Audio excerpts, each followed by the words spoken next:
My humble salutation in the lotus feet of my Satguru. Boliye Satguru Maharaj ki Jai. Sache Darbar ki Jai. Today's topic is our dear grandpas and grandmas. Once, a separate table was lying in the corner of the room. Like every day, old grandpa was served his dinner in the same wooden bowl, cracked from the sides, which as usual contained the same boring porridge. There were no expressions on grandpa's face. He was silently eating that porridge with the same spoon, which had been bent more than required, probably because it was overused with time. Lily and John, his daughter-in-law and son, were relishing their dinner while enjoying their favorite television show, least concerned about Grandpa, whose presence was altogether neglected. It was John's birthday the next day. Suddenly, their little son Tim came running, carrying a small poly bag in his hands which made a lot of sound with every step he took. Tim stood beside his father, and he said, "Dad, I have got something for you." "What is it, dear?" "Dad, I thought of something that can be of use for you." So John took the poly bag and he peeped in. And digging his hand into it, he took out a wooden bowl and a spoon. But he was unable to relate to it. And before he could say anything, Tim spoke innocently. "Dad, when you will grow old like Grandpa, me and my wife will serve you in this bowl." Dear friends, though this story may not apply to us fully, but we all need to grasp the important message which it delivers. Because growing old is a natural phenomenon that is known to all of us. But something that most of us tend to forget is that we may also get the same kind of treatment by our sons and daughters as we give to our elderly parents.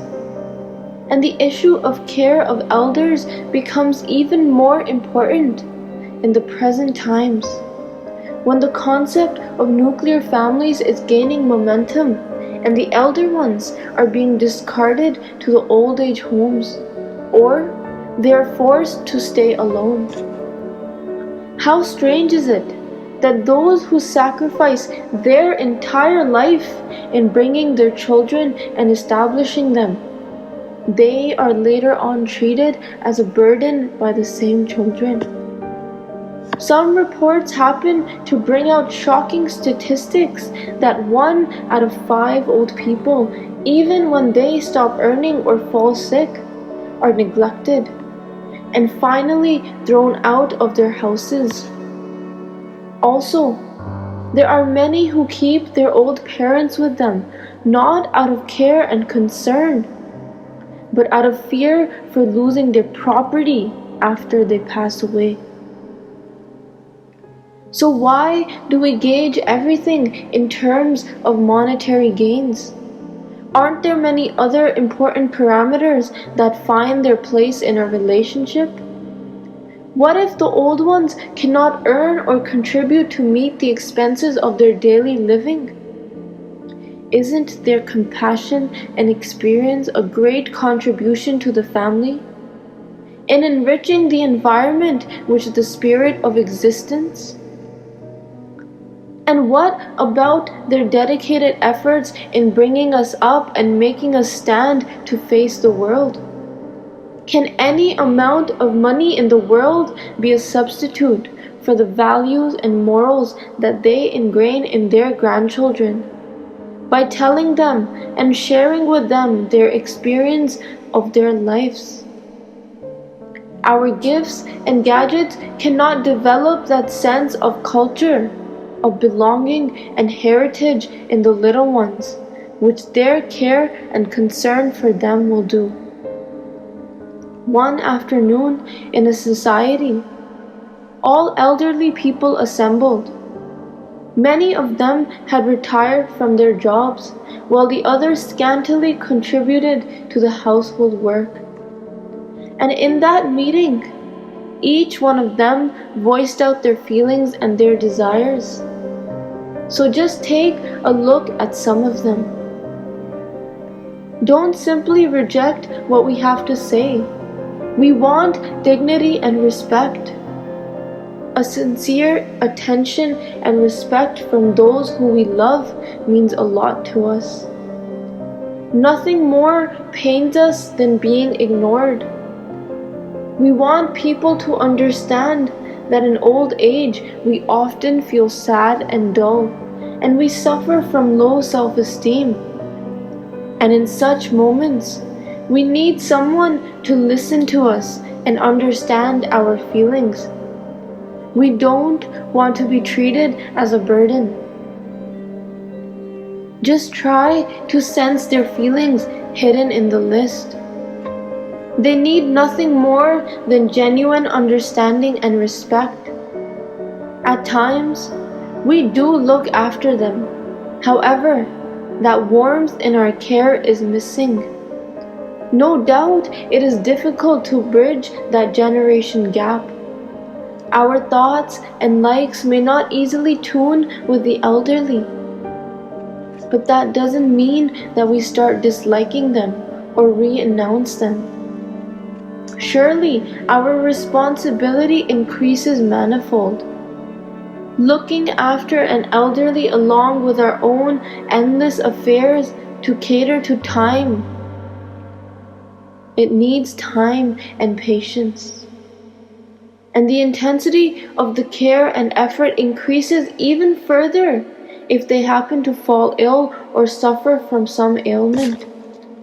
They may be unreasonably adamant at times, but try to be calm and patient with them. Remember, there is no question of your victory or defeat.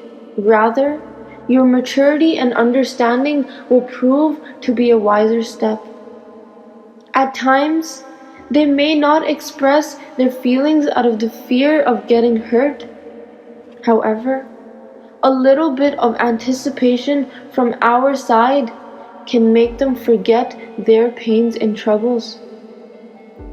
It could be something as simple as giving an old parent a hot water bag, or massaging their aching parts, or administering medicines at the correct time. Talking to them about their well-being and making them feel that they are needed is very crucial. We should pay heed to their views in order to give them a sense of importance. A flavor of humor should be added to their lives by sharing with them the funny incidents that we enjoy with our friends. It doesn't take much from our side, but surely it adds a new life to their monotonous daily routine.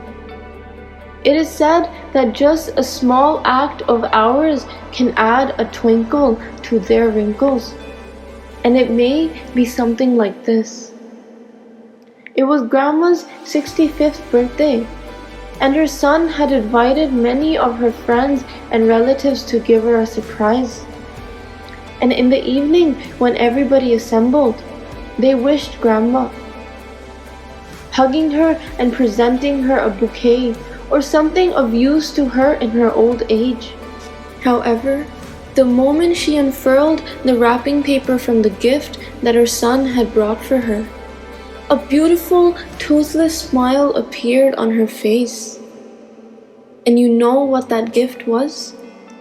It was a calendar of the next 100 years that beautifully conveyed the message of keeping one's enthusiasm and spirit alive forever. As is beautifully quoted by Douglas MacArthur, in the central place of every heart, there is a recording chamber. So as long as it receives a message of beauty, hope, cheer, and courage, so long are you young.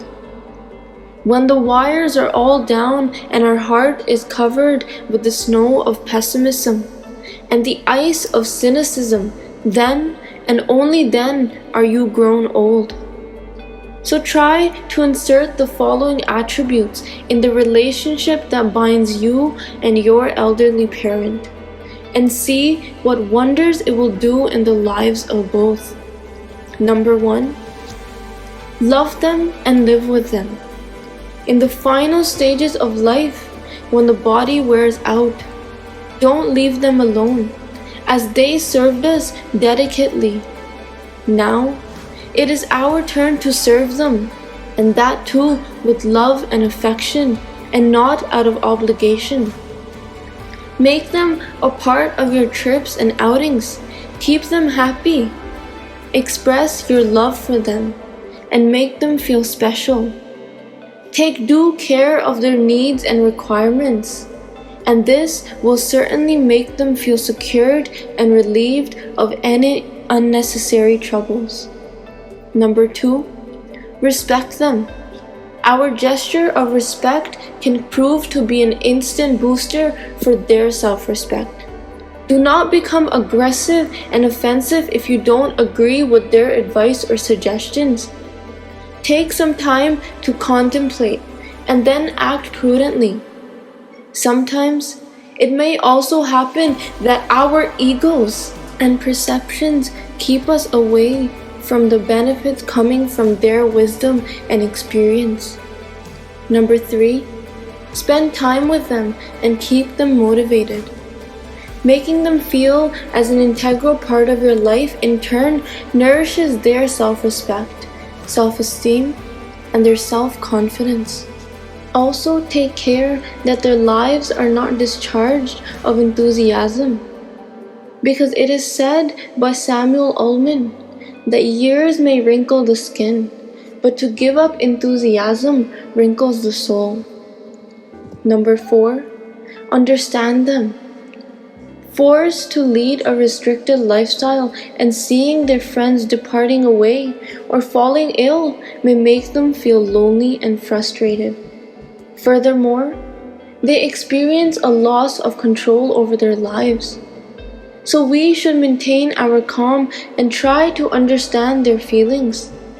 We should give them a comfortable environment so that they feel free to express their true feelings. And number 5, the most important and most effective, seek for a perfect master. Learn from him for yourself, and also make the elder ones know the art of tapping the beauty of life that is inherent within. Because once God becomes an integral part and partner in our life, not just in words but practically, then everything takes shape on its own. As said by Victor Hugo, when grace is joined with wrinkles, it is adorable. There is an unspeakable dawn in happy old age. So बोलिए सतगुरु महाराज की जय, सच्चे दरबार की जय.